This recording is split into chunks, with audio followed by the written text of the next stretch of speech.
अस्सलामुअलैकुम रहमतुल्लाहि व बरकातुहू। अज़ीज़ तलबा व तालिबात, आज हम पढ़ेंगे उर्दू क़वायद, उर्दू ग्रामर, और हमारा आज का मौजू, हमारा टॉपिक है ज़मीर। आपने सुना होगा कि फ़लाँ शख्स का ज़मीर मर गया है, वो मुर्दा ज़मीर है, या उसने अपना ज़मीर बेच दिया है। यहाँ ज़मीर के माना होते हैं सही और गलत में तमीज़ करने की अखलाक़ी हिस्स, नेकी और बदी का एहसास या नेकी का जज्बा, या आप यूँ भी कह सकते हैं कि गुड एंड बैड में डिफरेंस करने का मोरल सेंस। ये मोरल सेंस अल्लाह रब्बुल इज़्ज़त ने हर इंसान के अंदर रखा है, लेकिन जब आप उर्दू क़वायद में ज़मीर पढ़ते हैं तो यहाँ इसके माना अलग होते हैं, दूसरे होते हैं। आप ज़मीर को अंग्रेज़ी में प्रोनाउन, हिंदी में सर्वनाम, मराठी में सर्वनाम और अरबी में ज़मीर कहते हैं।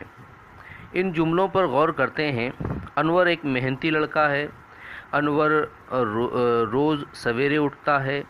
अनवर ने स्कूल से कभी गैर हाज़िरी नहीं की। अनवर से तमाम असातिज़ा मोहब्बत करते हैं। इस मिसाल में अनवर की बारे में मालूमात दी गई है, लेकिन अनवर के नाम की तकरार से गुफ्तगू की रवानी मुतासर होती है, यानी फ़्लो डिस्टर्ब होता है। आइए अब इस मिसाल को दोबारा पढ़ते हैं। अनवर एक मेहनती लड़का है, वो रोज़ सवेरे उठता है। उसने स्कूल से कभी गैर हाज़िरी नहीं की। उससे तमाम असातिज़ा मोहब्बत करते हैं। आपने महसूस किया होगा कि बात में रवानी आ गई है, क्योंकि अनवर के नाम की तकरार, रिपीटेशन की बजाय कुछ अल्फाज इस्तेमाल किए गए हैं, जैसे वो, उसने और उससे। इस्म की जगह जो अल्फाज बयान किए जाते हैं वो ज़मीर कहलाते हैं। यहाँ इस्म अनवर है और अनवर के लिए बहुत सारे अल्फाज इस्तेमाल किए गए हैं। आइए अब हम ज़मीर की तारीफ़, डेफिनेशन देख लेते हैं, व्याख्या या परिभाषा देख लेते हैं। इस्म की जगह जो अल्फाज बयान किए जाते हैं वो ज़मीर कहलाते हैं, या दूसरे लफ्ज़ों में ज़मीर वो लफ्ज़ है जो किसी इस्म की जगह इस्तेमाल किया जाता है।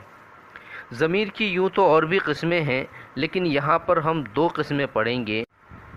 ज़मीर शख्सी को हिंदी में पुरुषवाचक सर्वनाम कहते हैं, मराठी में पुरुषवाचक सर्वनाम कहते हैं।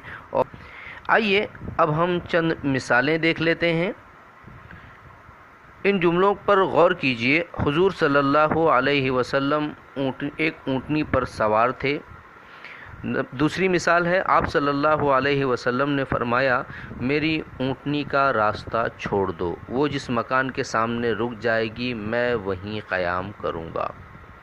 इन जुमलों में लफ्ज़ ऊँटनी 2 बार आया है। तीसरी मर्तबा भी इसका ज़िक्र किया गया है कि ऊँटनी जिस मकान के सामने रुक जाएगी, लेकिन इस जुमले में ऊँटनी की बजाय लफ्ज़ वो इस्तेमाल किया गया है। इसी तरह हुजूर सल्लल्लाहु अलैहि वसल्लम ने फरमाया, मैं वहाँ क़याम करूँगा।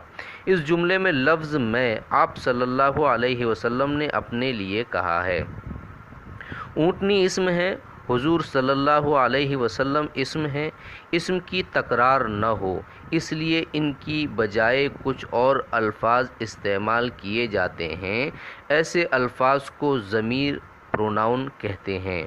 वो, मैं ज़मीरें हैं। इनके अलावा तू, तुम, हम, आप, इन वग़ैरह अल्फाज भी इस्म की जगह इस्तेमाल किए जाते हैं। ये भी ज़मीरें हैं। इन्हें ज़मीर शख्सी या पर्सनल प्रोनाउन कहते हैं। आइए मश्क के लिए कुछ मिसालें दी जा रही हैं। आपको इन मिसालों में से ज़मीर शख्सी अलहदा करना है। नंबर 1 है, मैं रोज़ाना पढ़ाई करता हूँ। नंबर 2 है, तुम मेरे बहुत अच्छे दोस्त हो। नंबर 3 है, वो ज़हीन लड़का है। और नंबर 4 है, आप मुझसे नाराज़ हैं। आइए अब ज़मीर की दूसरी किस्म देखते हैं, जिसे हम ज़मीर इशारा कहते हैं। अंग्रेज़ी में डेमोन्स्ट्रेटिव प्रोनाउन कहते हैं, हिंदी में संकेतवाचक सर्वनाम कहते हैं, और मराठी में दर्शक सर्वनाम कहते हैं। आइए इन जुमलों पर गौर करते हैं। ये میوزیم بہت مشہور ہے۔ دوسری مثال ہے وہ کرسی ہاتھی دانت کی بنی ہوئی ہے۔ پہلے جملے میں لفظ یہ اس میوزیم کے لیے استعمال ہوا ہے اور وہ لفظ کرسی کی طرف اشارہ کر کے کہا گیا ہے۔ یہ الفاظ ضمیر اشارہ ڈیمانسٹریٹو پروناؤن ہیں۔ یہ قریب کا اشارہ ہے اور وہ دور کا اشارہ ہے۔ آئیے اب ہم اس میں ضمیر اشارہ کے تعلق سے بھی کچھ مثالیں دیکھ لیتے ہیں۔ جملوں میں سے آپ کو ضمیر اشارہ پہچان کر الگ کرنا ہے۔ 3 جملے دیے گئے ہیں۔ پہلا جملہ ہے یہ پھل بہت اچھے ہیں، دوسرا ہے وہ پھول کتنا خوبصورت ہے، اور تیسرا جملہ ہے یہ کون لوگ ہیں۔ آج ہم نے ضمیر کی 2 قسمیں پڑھی۔ یہ ضمیر کا پارٹ 1 تھا۔ آنے والے ویڈیو میں ہم لوگ ضمیر کی مزید قسمیں پڑھیں گے جو پارٹ 2 ہے۔ السلام علیکم ورحمۃ اللہ وبرکاتہ۔